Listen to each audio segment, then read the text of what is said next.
Isinailalim na sa final testing and sealing ang automated counting machines na gagamitin sa local absentee voting. Nag-inspeksyon din sa mga eskwelahan na magsisilbing polling precincts para masigurong hindi magkakaroon ng brownout. Narito ang report ni JC Cosico. Sabay-sabay na binuksan ng mga tauhan ng COMELEC ang mga kahong ito na naglalaman ng automated counting machines. Isinagawa kanina ang final testing and sealing ng mga ito para masigurong kumpleto at gumagana ang mga parte ng makina. Sa ACMs na ito i-feed o ipapasok ang mga balota sa isinagawang local absentee voting nitong April 28 hanggang 30. Ang mga balotang yan isasabay sa bilangan sa mismong araw ng Bilang Pilipino 2025 sa May 12. Yan po ang purpose ng final testing and sealing. Para pag may kulang, merong nakita ang ilang issues, mariresolve pa lahat.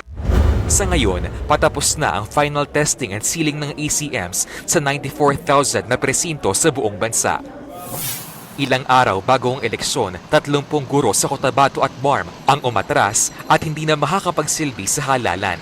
May sakit daw ang mga ito habang ang iba kaanak ng mga tumatakbong kandidato roon. Papalitan sila ng mga tauhan ng PNP na sumailalim sa training ng COMELEC para magsilbing electoral board members. Kung meron pong mga magwi-withdraw pa ng mga electoral board members, sana po magawa naman natin ito bago po matapos ang araw ng Biyernes. Para may panahon ng COMELEC na makapagpadala kaagad ng mga pampalit.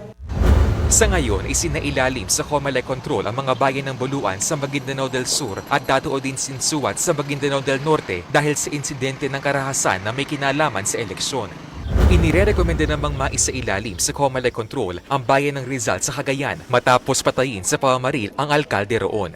2 lugar naman sa Abra ang nasa red category o may kaso ng election-related violence, matinding away politika at may banta ng mga rebelde.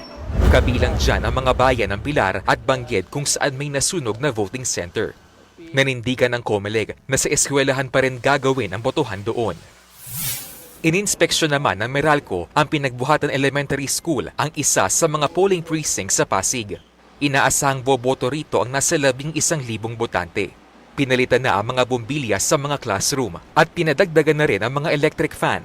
Ganyan din ang ginawa ng Meralco sa 3,000 polling precincts na sakop nila. Naghanda na rin daw na mahigit 100 generator sets ang Meralco sakaling magkaroon ng problema sa kuryente sa mga voting at canvassing center. May sapat naman daw na supply ng kuryente sa May 12 at sa buong buwan. Nagbabalita mula sa Frontline, JC Cosico, News 5.